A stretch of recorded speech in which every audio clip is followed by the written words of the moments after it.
L'esprit du sport règne chaque mardi entre 11h et 12h sur la radio qui mouille le maillot dans l'équipe d'Afrique, le magazine qui vous livre des infos sur le continent.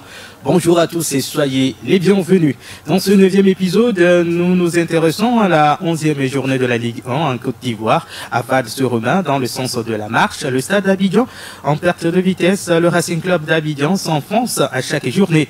La Fédération ivoirienne de rugby en assemblée générale élective le 5 décembre pour un deuxième rendez-vous. Tanguy FC essuie sa première défaite en championnat. L'AS Gorée récupère le fauteuil au Sénégal au terme de la 6e journée de la Ligue 1 de football. Le 12e chapitre de la D1 burkinabé s'est achevé lundi. On vous livre les résultats et classements.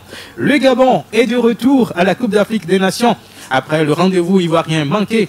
Bonne nouvelle aussi pour les clubs gabonais. Le championnat national a repris. Le confrère Jean-Paulin à Logo sera avec nous en direct depuis Port-Gentil au Gabon. Les coupes interclubs CAF se poursuivent cette fin de semaine avec la 12e journée des matchs de poule.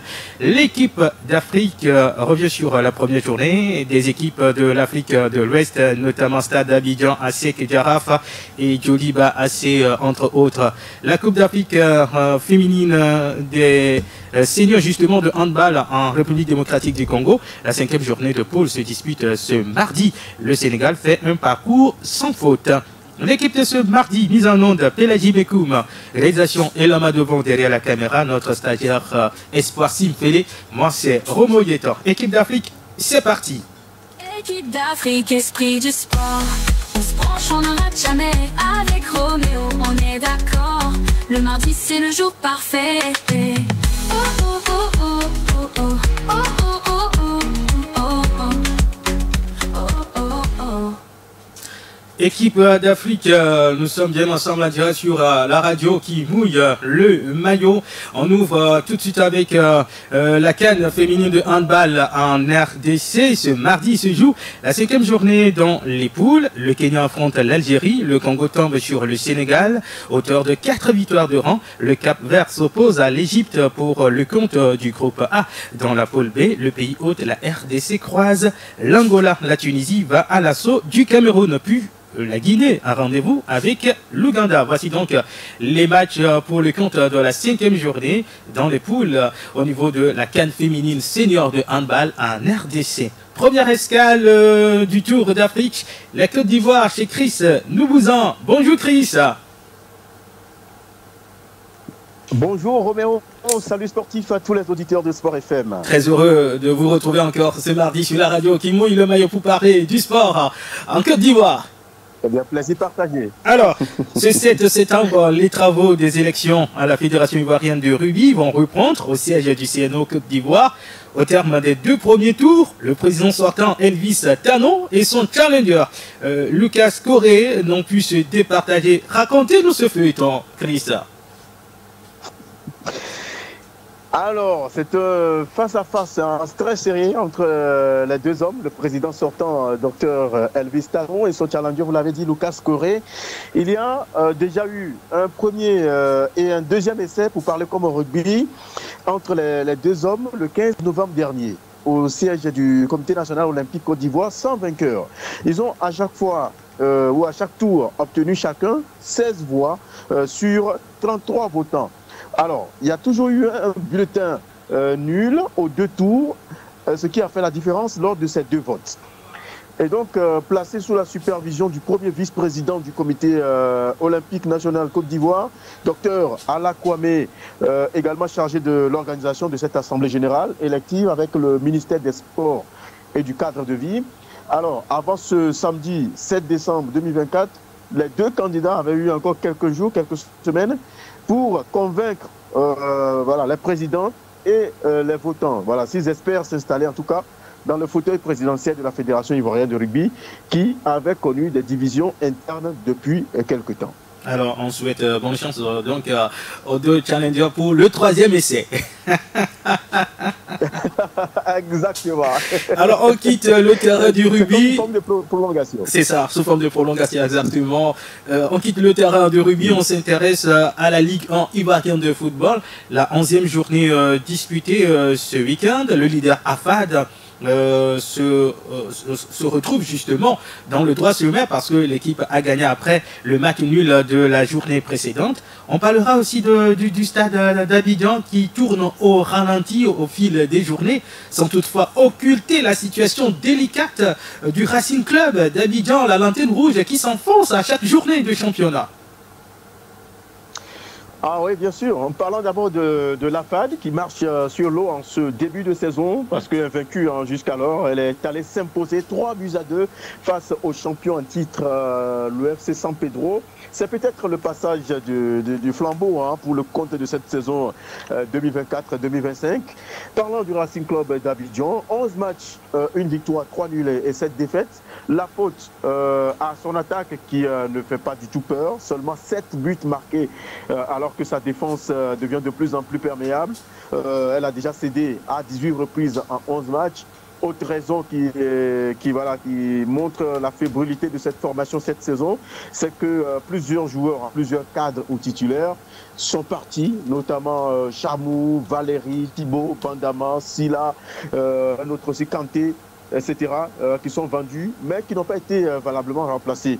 Les dirigeants préfèrent miser sur des jeunes joueurs issus de la réserve ou de leur centre de formation, alors qu'ils n'ont pas encore le niveau de la Ligue 1 ou l'expérience de la première division. Mais cela reflète aussi la politique de ce jeune club qui a pour politique de former des joueurs et ensuite les vendre à l'étranger. Et puis, la gestion du club, qui est désormais une affaire de famille. Voilà, le président, l'entraîneur principal de l'équipe et d'autres membres de la famille Cissé occupent des postes de responsabilité au sein donc du RCA. Voilà donc quelques raisons qui soulignent ce mauvais départ de cette formation qui se retrouve aujourd'hui à la dernière place. Alors, parlant du stade d'Abidjan, qui est également en perte de vitesse, vous l'avez dit, c'est que son match de la 10e journée contre le CO Korogo avait été reporté en raison de son déplacement au Caire, en Égypte, pour y affronter le Al Ahly en Ligue des Champions. Match perdu d'ailleurs 4-2 la semaine dernière. De retour aux affaires locales, Yéyé comme on les surnomme, ont été battus 2-0 par le FC Bouaké. Conséquence, le club reste certes sur le podium avec 19 points, mais désormais à 2 longueurs du Lys Sassandra qui totalise 15 points. Devant, il y a bien évidemment la FAD en tête avec 27 points, suivi qui sera donc le prochain adversaire des stadistes, suivi par le Stella Club d'Adjamé qui est deuxième au classement. Autre résultat de cette 11e journée, la SEC Mimosa accrochée par le Sol FC après sa victoire en Coupe de la Confédération CAF. On pensait que les Mimos allaient enchaîner face aux Abobolais, mais non, ils ont été accrochés, voilà, un partout. Et donc la SEC se retrouve à la 6e place avec 16 points. Le champion en titre, le FC San Pedro, est 9e avec 13 points. Et dans la zone rouge, on retrouve, comme tu le disais, le RCA à la 16e place. Et puis à la 15e place, le CO Korogo. Voilà, l'essentiel à retenir pour ce qui concerne la nouvelle journée, la 11e de la Ligue 1 en Côte d'Ivoire. C'est plutôt la 12e. La 12e, justement, la 12e journée. Voilà, oui. la 12e journée qui démarre dès cet après-midi avec la rencontre AS Denguele Zoma FC au Parc des Sports de Treichville à partir de 15h30. Ouais. 5 matchs sont au programme ce mercredi 4 décembre. Bouaké FC San Pedro au complexe sportif de Bergerville à 15h30. AFAD Plateau, stade d'Abidjan au Parc des Sports de Treichville à 15h30 également. Toujours à 15h30, ASEC Mimosa, Lys Sassandra au Félicia à 15h30. Et puis au stade Robert Champoux de Marcory à 15h30, c'est au Korogo, c'était la club d'Adjamé. Et puis à 18h, Mouna FC Iska. Alors cette 12e journée s'achève jeudi avec Soa Sol FC à 15h30 au Parc des Sports. Et puis au Champoux à 18h, le RCA face au FC Oza. Maintenant, nous sommes au grand complet pour ce qui concerne l'actualité du foot ivoirien. Oui, on est vraiment au grand complet. Merci Chris, rendez-vous mardi prochain. Rendez-vous mardi, on salue tout le monde. Allez, salutations bien reçues à toutes nos amitiés également, aux amis ivoiriens, surtout ceux qui sont à Abidjan. Merci beaucoup, à bientôt. À très bientôt. On va faire un petit crochet au Sénégal avant de retrouver Stéphane Ouattara au Burkina Faso. Nous nous intéressons à la 6e journée de la Ligue 1 au Sénégal disputée le week-end qui s'est achevée donc ce lundi. Les résultats, Casa Sport et Agel font jeu égal, 0 but partout. Victoire de l'US Gorée 2-1 sur HLM Dakar. Conséquence, l'US Gorée récupère la première place au classement. Linguère et Guédiouaï font 2 partout. Espikin et Jamono Fatigue, c'est 0 but partout. 2-1 pour Sonacos en déplacement chez Génération Foot. Jaraf et Walidan font 1 but partout. Conséquence aussi, vous l'aurez tout à l'heure dans le classement pour ce qui concerne le score de Jaraf. Dakar Sacré-Cœur 2-0 face à US Wakem. Tangut, je le disais, a perdu son premier match de la saison, c'est face à Oslo FA, 1 but contre 2 au classement.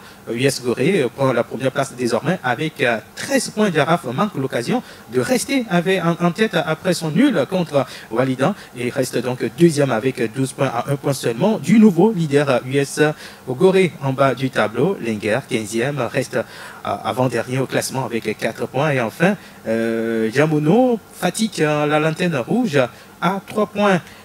Après donc 6 journées de compétition au Sénégal, la Ligue 1 sénégalaise de football, vous venez d'avoir les scores, les résultats de la 6e journée. Comme je l'annonçais, nous sommes maintenant au Burkina Faso chez notre confrère Ousmane Ouattara, qu'est-ce que je raconte, Stéphane Ouattara. Bonjour Stéphane. Bonjour Roméo, je vois que là vous voulez me naturaliser. Exactement. On va vous changer de nationalité, vous serez sénégalais.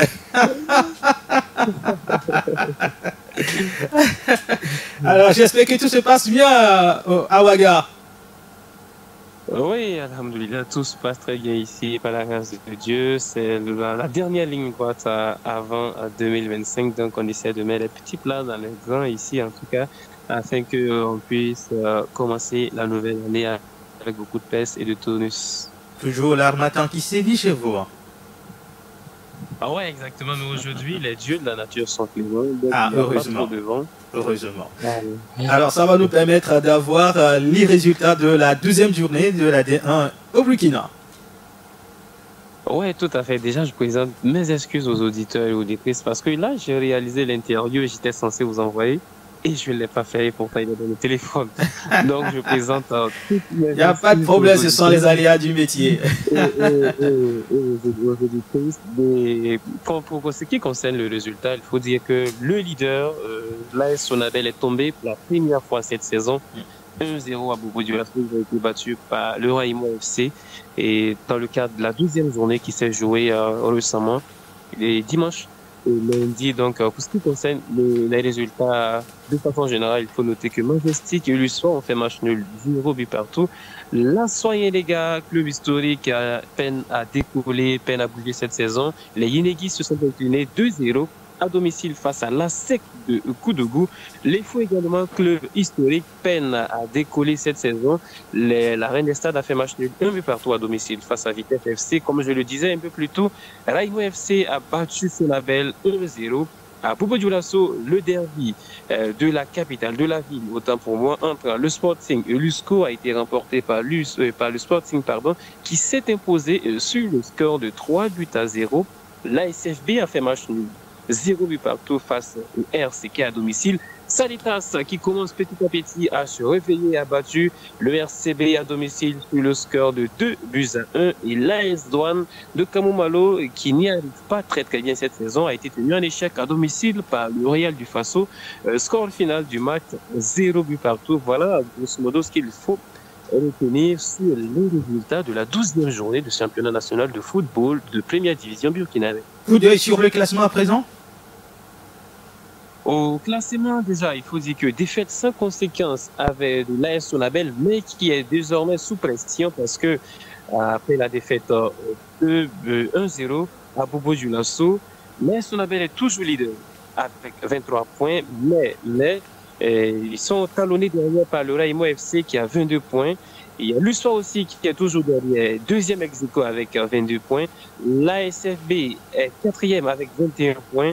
Et il faut noter que seulement 2 points séparent le premier et la 4e place. L'AS Douane avec son est 5e avec 19 points. Le RCB est 6e avec 18 points, donc je vais venir un peu plus bas dans le bas du tableau. Salitas, avec sa victoire, est désormais 12e avec 13 points. L'EFO est 13e avec 12 points. L'ASCO est 14e, premier non relégable avec 10 points. L'ASEC du Koudougou est le premier relégable avec 8 points à 2 points de l'ASOA Yenega. Et l'USCO est le dernier relégable avec 13 points, avec pas 7 points plutôt, 5e avec 7 points, voilà, en 12 journées. Si vous voulez être rapidement au classement des buteurs, il faut noter que Maxwell Boakey est le meilleur buteur pour l'instant du championnat national de première division burkinabé en 12 journées avec 8 réalisations. Il est suivi par Jacques Pantalou Diarra de Salitas avec 5 buts et Aboubakar Traoré de l'AS Sonabel 5 buts et Ali Baro de l'ASFB avec 5 buts. Donc Abdel Youssouf Kaboré de Majestic à 4 buts. Voilà, de façon générale, il faut retenir pour la 12e journée du championnat national de football de première division. Il faut préciser que la 13e journée va démarrer ce vendredi. D'accord, donc ce week-end se joue la 13e journée. Pas de répit pour les joueurs. C'est un championnat marathon, histoire de rattraper le temps perdu.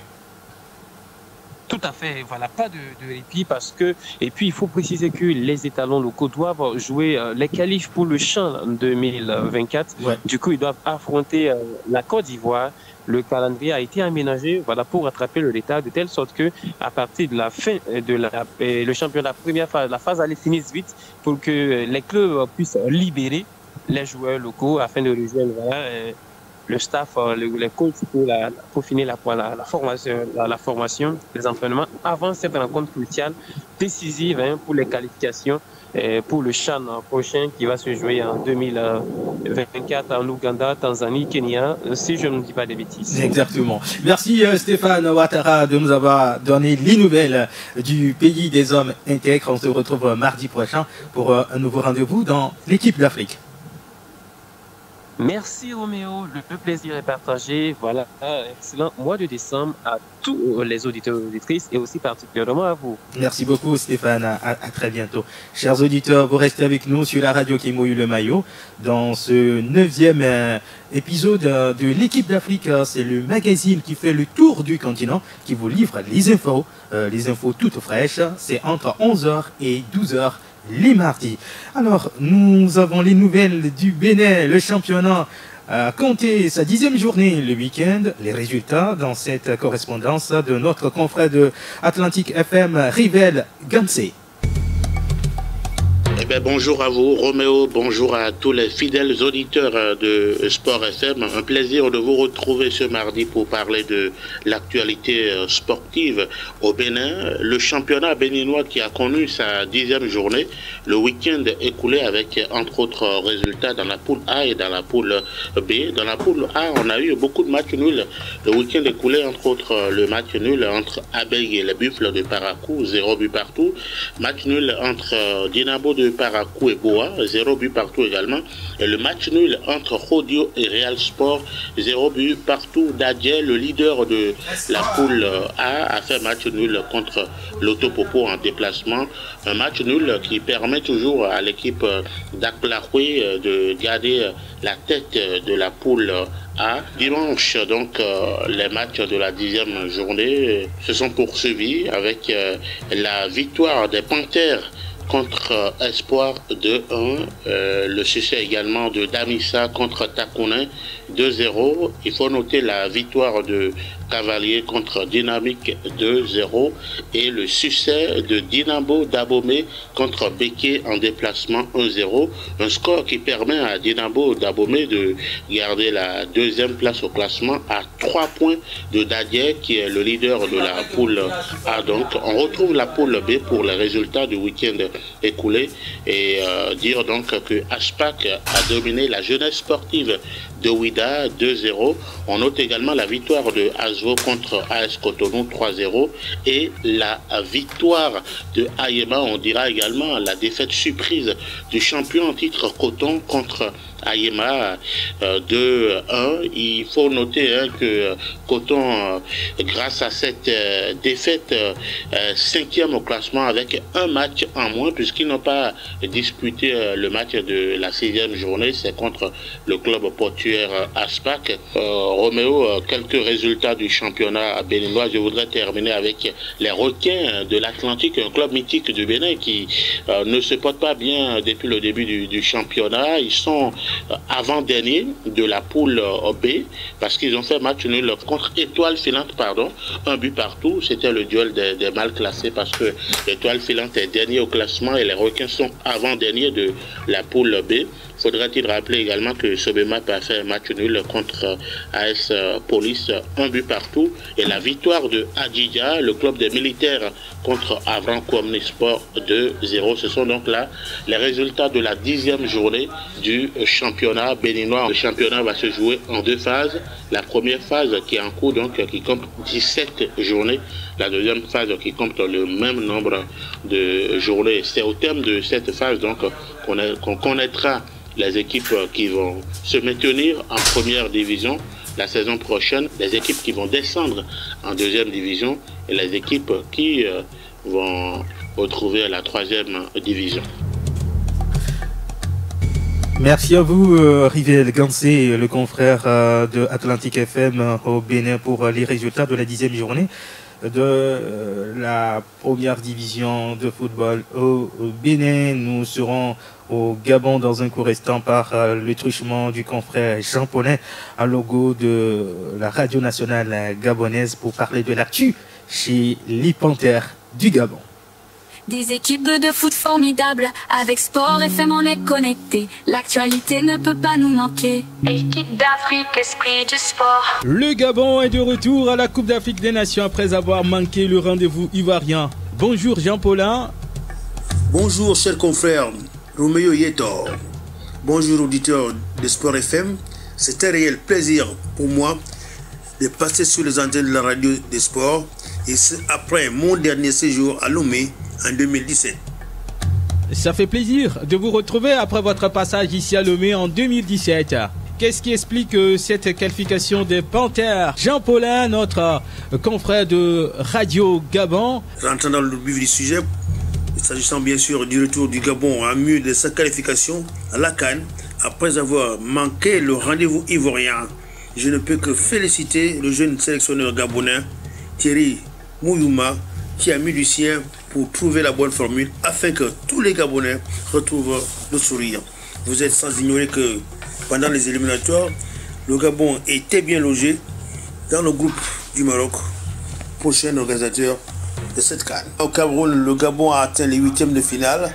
Je pense que cette fois-ci, si tous les ingrédients nécessaires sont réunis, il fera mieux au regard des forces en présence très ambitieuses. Au bout de 2 ans d'inactivité, les clubs gabonais reprennent le championnat. Quel est l'engouement autour de cette compétition? La reprise du championnat après 2 saisons d'interruption est un bon élément dans la mesure où cette compétition va permettre aux sélectionneurs nationaux de déceler, de trouver quelques bons éléments pouvant rallier les rangs des différentes sélections. Durant ce temps, que faisaient les équipes sans championnat? Les équipes n'étaient pas restées des marbres. Plusieurs tournois allant de 2 à 3 mois étaient organisés afin de permettre aux athlètes de se maintenir. Donc c'est une bonne chose. Une bonne chose que les équipes aient pensé de la sorte sans croiser les bras. Alors dites-nous, Jean Paulin, l'état des infrastructures délaissées pendant tout ce temps. Sur ce passage lié aux infrastructures sportives, bien sûr, aucun problème ne se pose. Nous avons une structure étatique qui, pour les besoins de la cause, ne réside pas sur ses moyens. Excusez-moi un peu de civilisation. Merci à vous, Jean Paulin. Il ne me reste qu'à vous souhaiter une très belle journée. On se retrouve très prochainement dans un nouveau numéro de l'équipe d'Afrique. Excellente journée à vous. À bientôt. Radio Sport FM,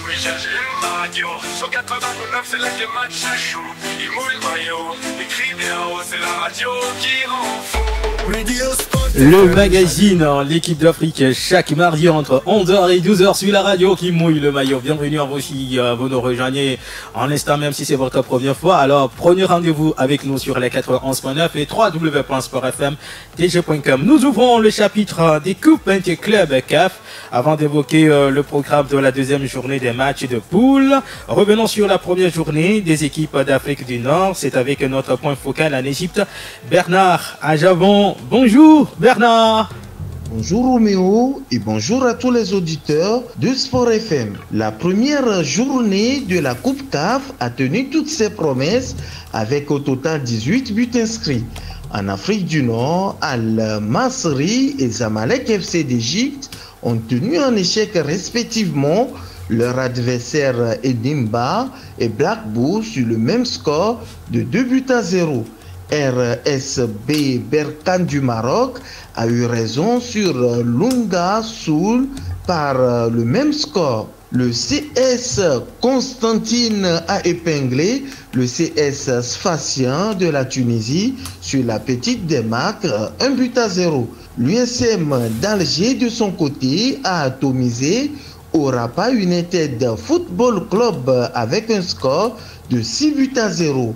Voilà Roméo pour ce qui est en lien avec le résumé de la première journée des pays du Nord. La deuxième journée de match de poule a lieu cette fin de semaine. Le calendrier des équipes de l'Afrique du Nord avec vous, toujours Bernard Ajavon. Ce 6 décembre, le déplacement de l'Espérance sportive de Tunis en Angola au stade national du 11 novembre pour affronter Sangrada Esperanza. Le 7 décembre, Raja de Casablanca, après sa défaite lors de la première journée, va essayer de se relancer dans cette compétition face à Maniema Union à domicile au stade des Martyrs en République démocratique du Congo.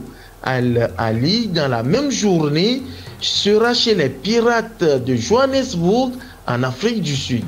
Une victoire lors de cette journée permettra aux Égyptiens de prendre une belle option pour la qualification. CR Belouizdad sera à Abidjan pour se mesurer à Stade d'Abidjan au stade Félix Houphouët-Boigny. À 21h heure d'Europe de l'Est, MC Alger et ASFA joueront respectivement Young Africans de Tanzanie et la Mélodie d'Afrique du Sud. Pyramide FC, quant à lui, sera en déplacement au stade du 26 mars le 8 décembre pour affronter les étoiles mandingues du Mali. Bernard Ajavon du Caire pour l'équipe d'Afrique. Nous disons merci à notre point focal en Égypte, Bernard Ajavon, pour les infos liées à la Ligue des champions pour ce qui concerne les équipes d'Afrique du Nord. Nous sommes à nouveau en Côte d'Ivoire, cette fois-ci avec le confrère Olivier Yewo. Bonjour Olivier.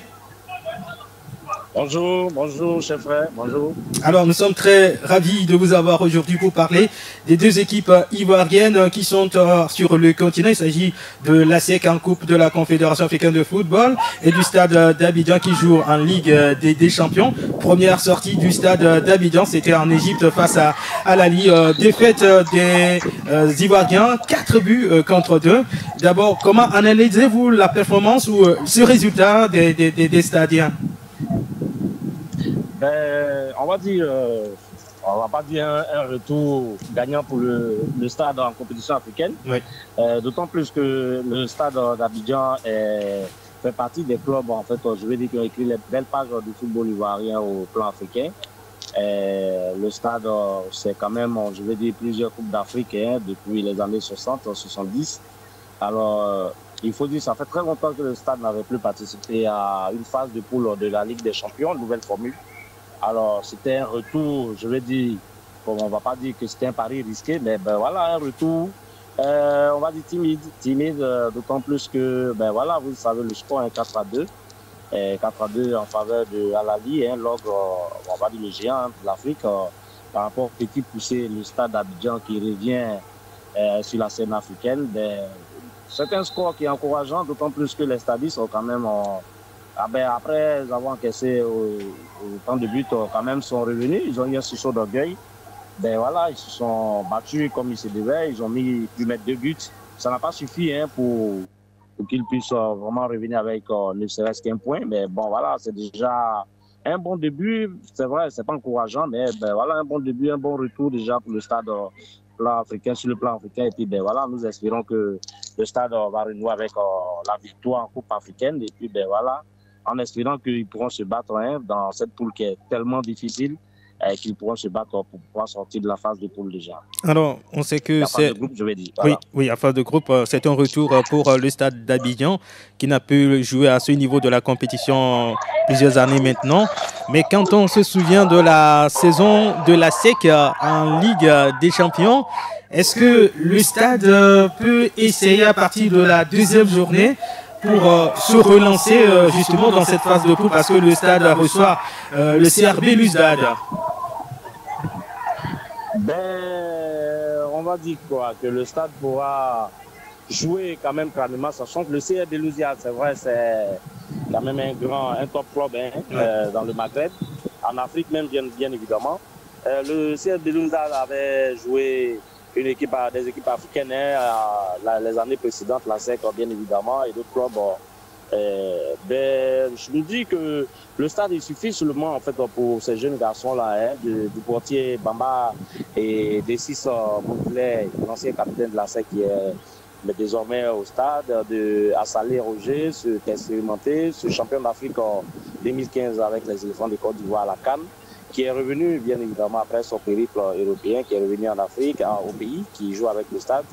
Et ils pourront quand même, je veux dire, puiser sur ces expérimentés-là, pour vraiment remonter là-bas. Vu quand même, comme vous l'avez dit, la saison, la SEC, en fait, l'année dernière, le stade quand même peut se battre, ils peuvent sortir de cette poule-là, qui est, comme je le dis, qui est vraiment difficile, mais battre, déjà pour la deuxième journée, je me dis que ce serait un sursaut d'orgueil. D'autant plus que le stade n'a plus rien à perdre. Ils vont jouer clairement leur chance.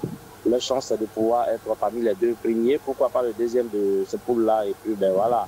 Et je me dis que ce match-là contre le CRB Luzdad sera tout un autre match.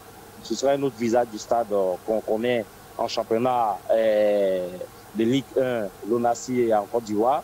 C'est sûr que le stade sera puisé, ces garçons-là seront puisés dans leurs ressources pour quand même, vraiment, je veux dire, arracher quand même les premiers points déjà dans cette poule. La Côte d'Ivoire a placé 2 équipes sur le continent. On va aborder le cas de la SEC qui a fait une première sortie victorieuse face aux Sénégalais de Jaraf. C'était à Abidjan, 2-0. C'est un bon départ pour la SEC. On va pas dire départ, c'est une continuité de la SEC. La tradition de la SEC, on va pas dire qu'elle a été respectée, mais il fallait cette victoire. Si vous avez suivi le match, vous avez vu que c'était une pâle copie que la SEC a rendue sur le terrain ici à Abidjan. Ben voilà, c'était pas vraiment reluisant, mais l'essentiel c'était les 3 points. Parce que ben voilà, c'est pratiquement, je veux dire, 6 matchs et tous les matchs sont importants. D'autant plus que tu es à domicile et il faut prendre les points. Alors la SEC a su prendre les 3 points, même si le jeu, le contenu, c'était pas bon. Tous les observateurs sont unanimes. La SEC, c'était une des pâles copies que la SEC a vraiment, je veux dire, rendu pendant ce match. De tous ces derniers matchs en Coupe africaine. On espère qu'au-delà de peut-être la joie qui est derrière, que la SEC quand même, la joie après la victoire, oui. Et que la SEC quand même pourra réconcilier en fait ses supporters avec elle-même et puis ben voilà avec le beau jeu qu'on a toujours connu à la SEC et puis voilà qui se conclut toujours par je veux dire de bons matchs, de belles victoires et nous espérons que Chevalier sera vraiment parce qu'il est vraiment en difficulté en championnat aujourd'hui. La SEC est 6e.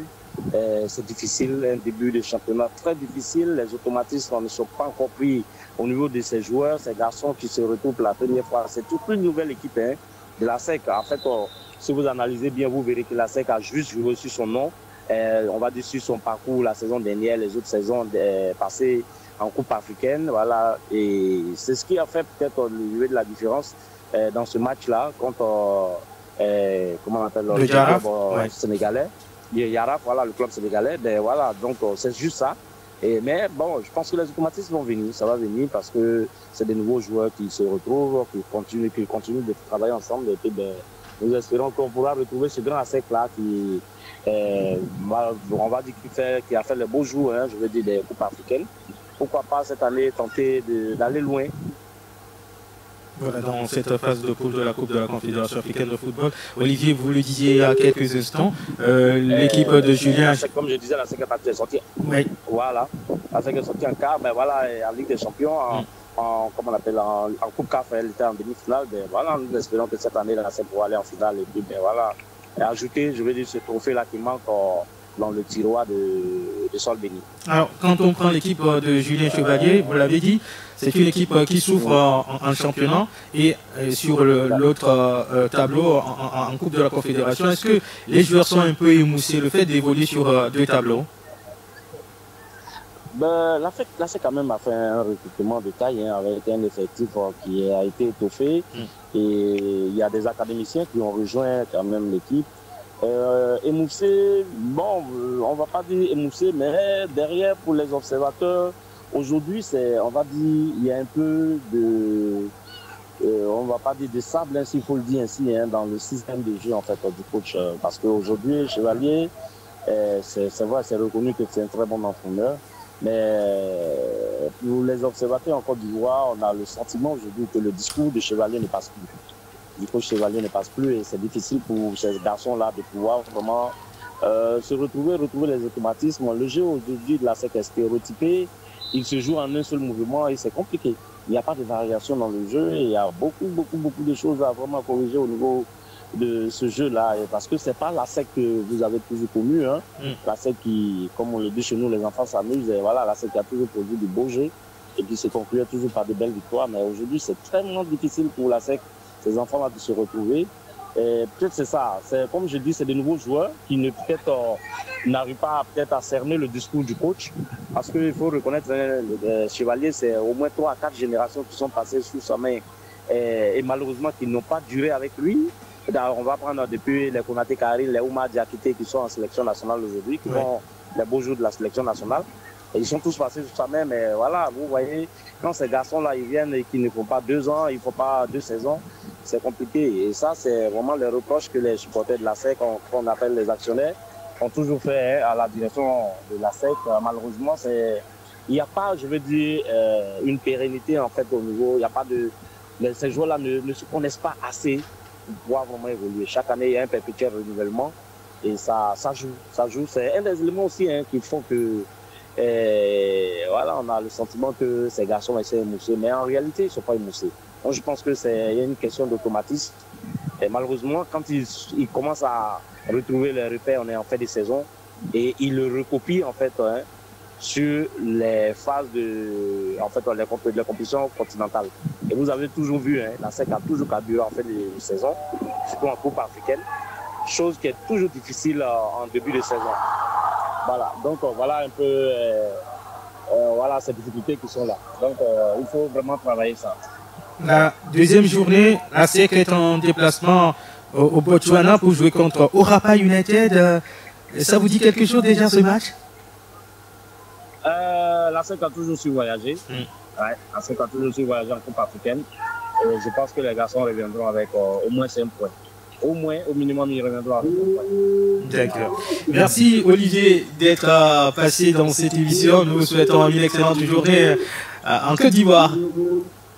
Merci bien, merci beaucoup. Je suis là, si vous connaissez Abidjan, je suis à Benjerville. C'est ça. Dans la banlieue d'Abidjan, au stade au complexe municipal, et nous sommes en train de suivre un match amical des sélections féminines U20 de la Côte d'Ivoire contre celle des Français du Maroc.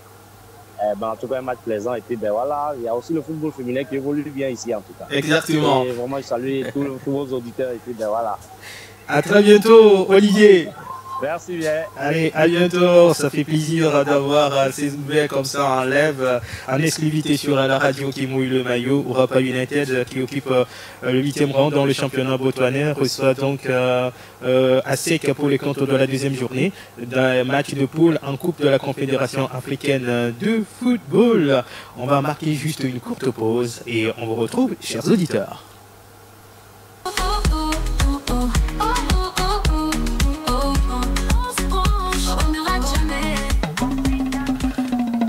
Ne ratez plus jamais ce rendez-vous sur la radio qui mouille le maillot tous les mardis entre 11h et 12h. L'équipe d'Afrique, le magazine qui fait le tour du continent pour vous livrer des infos toutes fraîches. Le 8 décembre, ce week-end, le Centre national d'éducation populaire et sportive de Thiès au Sénégal sera le théâtre du Dakar Sevens 2024. Il s'agit justement d'une compétition de rugby. 6 sélections africaines de rugby, 7 vont participer à ce tournoi international dans la ville sénégalaise. Il s'agit du Sénégal, pays hôte, de la Mauritanie, du Mali, de la Guinée, du Niger et du Gabon. Rappelons que c'est une initiative prise par la Fédération sénégalaise de rugby. Elle dévoile l'objectif derrière cette organisation et ce tournoi régional vise à satisfaire les besoins de compétition pour la plupart de ces sélections au niveau africain, en mettant en lumière les efforts de la formation, dit-on justement dans un communiqué publié par la Fédération sénégalaise de rugby. Nous avons commencé ce magazine avec la CAN féminine senior de handball. On va la boucler avec les infos liées justement à cette CAN, les rencontres pour le compte de la 5e et la dernière journée des matchs de poule. Aujourd'hui à 14h, la Tunisie joue contre le Cameroun pour le compte du groupe B. À 16h, le Congo affronte le Sénégal qui a fait 4 matchs, 4 victoires, c'est dans la poule A. La République démocratique du Congo, le pays hôte, à 18h, affronte l'Angola pour le compte du groupe B. À 13h, dans la poule B, la Guinée s'oppose à l'Ouganda. Le Cap-Vert reçoit l'Égypte à 15h pour le compte du groupe A, toujours dans cette même poule A. L'Algérie affronte le Kenya. Voilà l'essentiel à retenir dans ce 9e numéro de l'équipe d'Afrique, mise en onde Pélagie Mekoum. Réalisation Elama Devant, derrière la caméra, notre stagiaire Espoir Simfele. Moi, c'est Romo Yetor. Nous disons merci à Chris Louzan en Côte d'Ivoire, Olivier Yewo en Côte d'Ivoire. Merci à Stéphane Ouattara au Burkina Faso. Nous disons merci également à Gansé Rivel au Bénin, sans toutefois oublier Bernard Ajavan en Égypte. Moi, c'est Romo Yetor. L'équipe vous retrouve mardi prochain à 11h pour le 10e épisode. À bientôt.